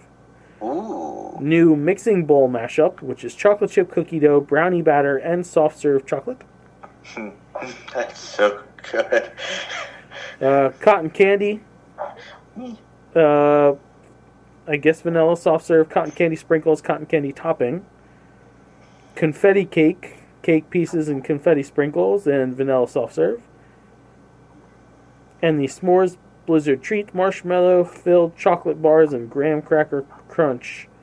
Mm-hmm. In, I guess, your ice cream of choice. Might have to go there. I literally live a minute from a Dairy Queen. Over at Walgreens, you'll be able to get limited edition Cheez-It Cheesy Taco. I Love some cheese. would try that. Taco flavored Cheez-Its, I'd try that. I'd get on Taco it. flavored Cheez-Its. Taco. Right, Benny Affleck? Yes. Bonito. The Ben. spicy dill pickle Chex Mix, Lost me? I'd try it. course you would. Pillsbury cinnamon roll cookies soft bake. And Walgreens has got them. They started the weird gummy thing over in the States. They've got 2 new filled gummies and 1 new peelable gummy. They have the cotton candy grape filled gummies. Like a gusher? Yeah, these are like gushers. The pineapple ones are really fucking good. Mm. And they have a clementine filled. That's yeah, orange, see? right? It's in the orange family. It's a smaller, sweeter orange. I would enjoy that. And the peelable darling. one, the peelable one is watermelon. I think that would have been the peelable one. Would have been a clementine. Yeah, but they already have the orange one. Yeah, sure. So hat on hat, right? Yeah. Dunkaroos Throwback Edition. Cinnamon graham Dunkaroos with rainbow chip frosting. The way we They're remember, going to taste good. the way we remembered them back in the day. But yes, Mike, that is the question. I do remember eating a better version of Dunkaroos in an episode of Nerd E.T.s. Hey, you know what? That's available on our YouTube channel. Yes, it is. And they were good. They're good. Lipton has got new tea fusions. They're just lemonade iced teas. It's pineapple mango lemonade and strawberry lemonade. And No crayon? No. Crayon gets in everything. no. And the last one I have for food news is new Sprite plus tea. That's right. It's Sprite and iced tea fused together. Because I guess an Arnold Palmer wasn't enough. Sprite tea. Sprite tea. Maybe. I'd give it a swing. What did I just have recently? I think I had like the tropical or their cherry Sprite, and it really tasted like piss. It was horrendous.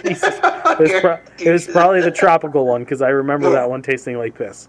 It was fucking horrendous. Fizzy I didn't piss. get halfway through it. The artificial lime is absolutely disgusting. Wait, it depends who does I don't it. know. Sprite still tastes good.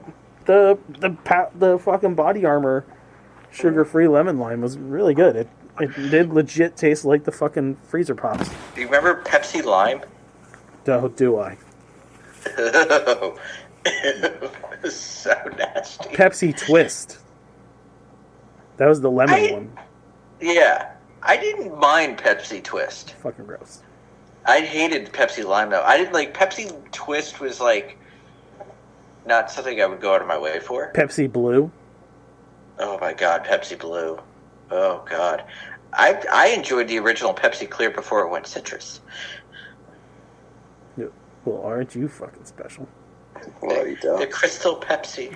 Crystal Pepsi wasn't bad. It Yeah, just I liked Crystal. wasn't great. There was No, it nothing wasn't. amazing about it. I've been saying it a lot lately. Starry is just horrendous. Yeah, it wasn't great. When I first came out with it, it was okay. I want to get my hands on that new Sunkist because it's supposed to be the pro prebiotic soda now. Or Slice. I'm sorry, it was Slice. Too much fucking shit out there. You lose track of what's... And most of it doesn't even show up on a shelf. I know. Well, I don't think actually, it dropped speaking yet. of that, I tried to get my hands on the Thin Mint Pop-Tarts. Dude, they're Are they sold out out everywhere. Everywhere. Yeah, they're out. Everywhere. Everywhere. That's not shocking. Yeah. Yeah. Gone. Just gone. I'm like trying to find them at like Stop and Shops and stuff like that. Gone. I totally forgot they were coming out. I just grabbed 2 boxes the other day, and I have to keep my eyes peeled for them. That will happen. I need that to happen. Yeah, I like check like almost every day for these things to pop up in stock. All right, there's some pretty obvious douches this There's a week. lot. I got a lot. Yes. Oh, I had one too. One, I don't just remember one. What it was? Uh, Yeah, Gene Simmons. What did he do this time? So he was charging like $12,000. That was last week. Yeah, we did that last week. Oh, we did. Yeah. He was a douche last week. Oh, well, he's still a douche. Yeah, He's- he is. no, a- Kiss stuff. So yeah. The administration this week, while releasing the JFK files unredacted, they contained over 3,500 instances of people's social security numbers unedited. Yeah. So there's a nice big fuck up. Commerce Secretary Howard Lutnick, the definition of tone deaf about this whole Social Security thing. Talking about his mother-in-law, his 94-year-old mother-in-law. Let's say Social Security didn't send out their checks this month. My mother-in-law, who's 94, she wouldn't call and complain. She just wouldn't. She thinks something got messed up and she'll get it next month. He's worth $1.5 billion. So something tells me his mother-in-law doesn't have much to worry about. Yeah, I think she'd be fine. I think she's a little outside of the normal bubble. It's the follow-up statement. A fraudster always makes the loudest noise, screaming and yelling and complaining. The easiest way to find a fraudster is to stop payments and listen, because whoever screams is the one stealing. Because my mother-in-law is not calling me. Come on, your mother, 80-year-olds, 90-year-olds, they trust the government. Dude, fuck you. How do you not comprehend there are millions of people in this country who rely on Social Security? My mother, my sister, rely on Social Security. Because he's worth $1.5 billion. Yes. That's why. The fucking arrogance of a statement like that. Welcome to the oligarchy, kids. Yes. And then one of the biggest tripping over your own dick moments I've seen in quite some time. You know, they're going to spend most of a decade complaining about Hillary using a public email, a non-secure email. Yeah, that was a fuck-up. She definitely should have been raked over the coals for that. Not a good thing.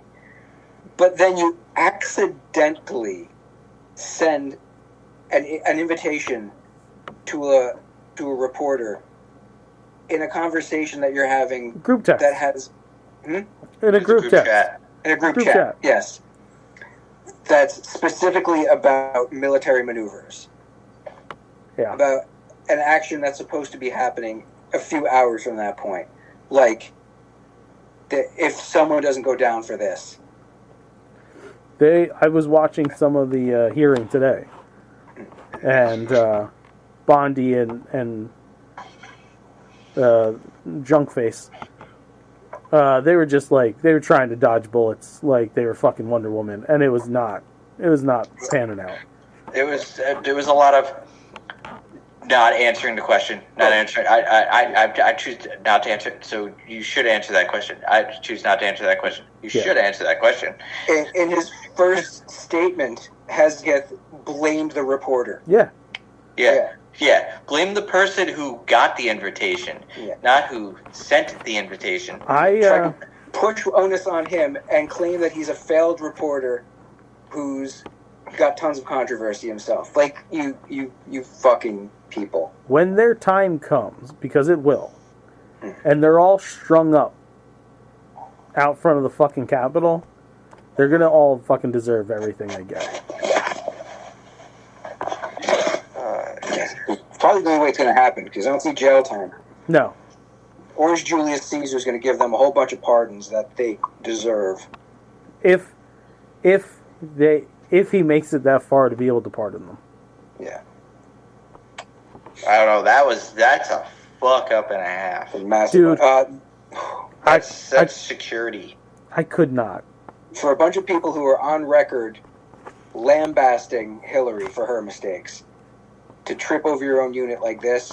Well, the Republican reply to it now is, well, no one got hurt from it, and nothing was really, like, leaked.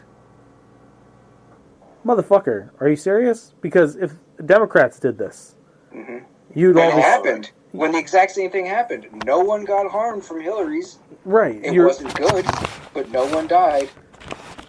I can't. I can't. The non-political douche of the week, though, is a coach named Jim Zullo, Northville High School. I don't know what state it's in, but this is the guy, I believe this was he was a basketball coach? Yes, it is.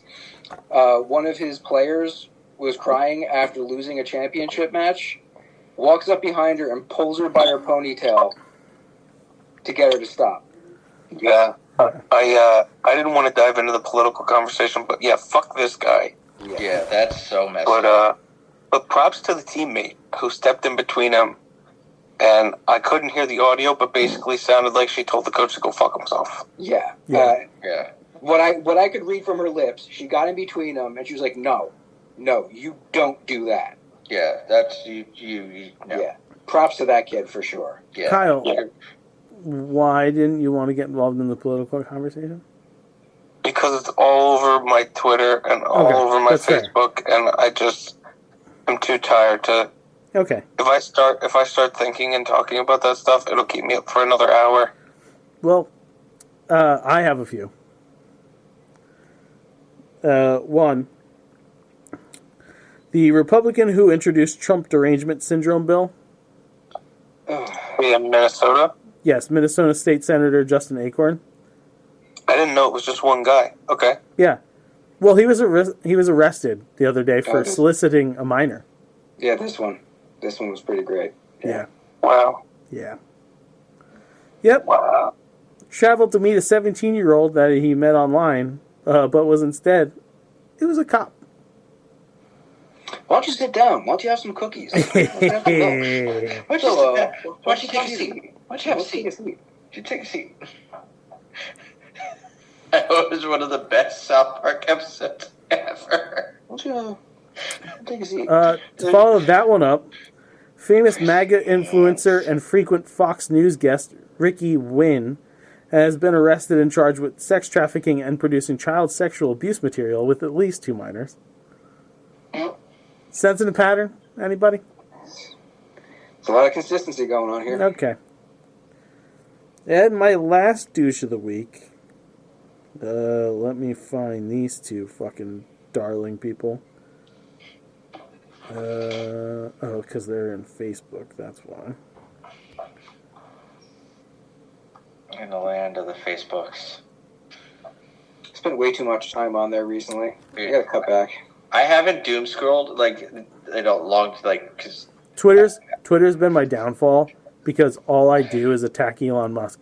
So it started with I'd only see a post of his on our feed, and he said something stupid one time, and I responded to it, and then I guess his thing is to flood the feeds of people that say negative things to him. So now I reply to everything that's on our fucking feed. Be like, 2 can play this game, bitch. It's nice. We've gotten a bunch new followers because of the shit I've been talking. So thanks, Elon. Yeah, you'll always find like-minded individuals online. A Texas couple whose unvaccinated 6-year-old daughter died after being hospitalized for measles last month, marking the nation's first child death from the virus in a decade, said they have no regrets about not vaccinating their children and would urge others not to. We would absolutely not take the MMR, the child's mother said of the measles, mumps, rubella vaccination in an interview with an anti-vaccine nonprofit Children's Health Defense, which was founded by vaccine critic and Health and Human Services Secretary Robert F. Kennedy. Quote, they would still say, don't do the shots, a translator said for the couple, who are members of the Mennonite community in Gaines County and spoke in both English and Low German. Fucking they run. Well, I think that last sentence kind of answers the question for me. They're part of a Mennonite community? Sir. Mm-hmm. Of course they weren't going to vaccinate their family. Yeah, well, Kid dies at 6. And hopefully you learn a fucking lesson. Oh, wait, no, they didn't. So fuck you. Yeah, he probably has a compromised immune system because of generation over generation of inbreeding. Yep, fuck you. So, yeah. Oh, do I look less pale, by the way? I turned my brightness down. No, Joe, you're pretty white. It's less glaring. Yeah, Okay, cool. You're not shiny. Yeah. Shiny. I have a nerd of the week, though. That's pretty heartwarming. My nerds of the week is, and I'm annoyed that I'm not part of this group because I have the right to be, the Disney shareholders voted to maintain connections with an LGBTQ rights group during the shareholder meeting. Yeah. And I don't know why I didn't hear about this, because I own a couple of shares. I would have voted yay. Stay. Yeah. Good for them. Yeah. Good on you. Yeah. Fight the power. Fuck the man. So, the other day, in Animal Kingdom, a 10-year-old was having a breakdown before getting on Expedition Everest. And this young woman who was on her senior trip saw it and walked over to them and asked what he was scared of. Told him she's ridden it 100 times and she knows all the tricks to make it less scary. She told him to count down from 10 when they start going backwards, count down from 5 for the drop, focus on counting and taking deep breaths, And then when they got off, she found him, said, "I'm so proud of you," gave him a high five, then brought him his "I Conquered Everest" shirt. Oh, that's very nice. That's fucking, you know what? Bravo. Yay.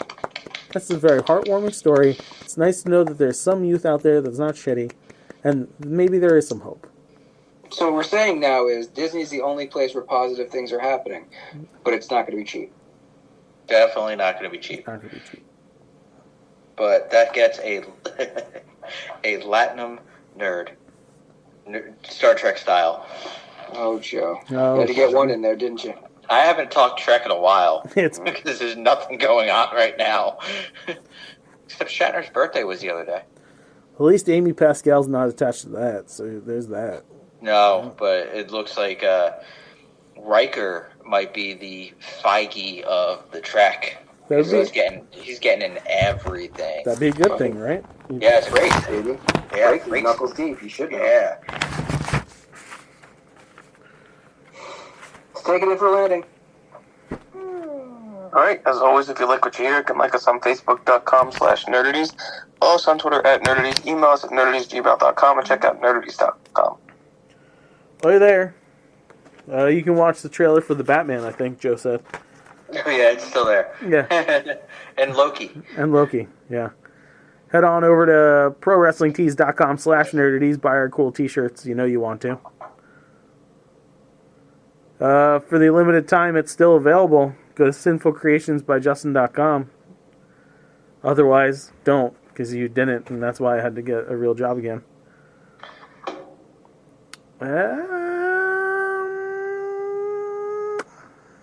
Teespring.com/can't stop the rope drop. Get cool Disney shirts that Mike drew and we came up with, so that's fun. And if you want a semi-family friendly, more realistic Disney podcast, it'll sound like your family when you're on vacation. Little squabbly, little heartwarming. Check out Can't Stop the Rope Drop wherever you get your fine free podcasts. Go to youtube.com/nerdities. Be sure to like, share, and subscribe to all things Nerdities. And remember, you can even watch us on YouTube because this podcast video is on YouTube. And we also do go live on YouTube. We did just have a trivia night. Our next one is... A month from now. A month from now? 22nd or 29th? 22nd. 29th 22nd. is the bonus show. That's that Disney tournament. So, mark your calendars. April 22nd will be the next trivia night. But remember, there are audience participation prizes, and you do have to be logged into YouTube to participate. We all know you have Google accounts. Everybody has a Google account. It's 2025. Everybody has a Google account. Yeah. Did you see Nerd ETs? Nerd ET season 2? Oh, yes. Season 2 of Nerd ETs is coming. And that will also be theme park themed. Yeah. Disney theme park themed. We've got... the fuck else? Oh, yeah. Premiering Memorial Day weekend and running for, I think, the time frame was like 20-something weeks. EPW. A scripted D&D/pro wrestling nerdities podcast coming to you. Mike, you look confused. No, I was about to say loosely scripted. Yeah, I mean, yeah. Some stuff doesn't happen the way it's intended. No. Nothing's predetermined. Where myself, Mike, Kyle, Jamesy, and former intern Kelly and former intern Kelly's husband make up the motley crew of the EPW locker room. These guys all play 4 characters. 5, actually, Mike and Kyle. I play about like 40-something characters. It's fun. It's probably gonna get some t-shirts for sure. You can look forward to characters like Billy Hillbilly, Scoot Stainer, Our current tag team champions, the Power Couple. Damn straight.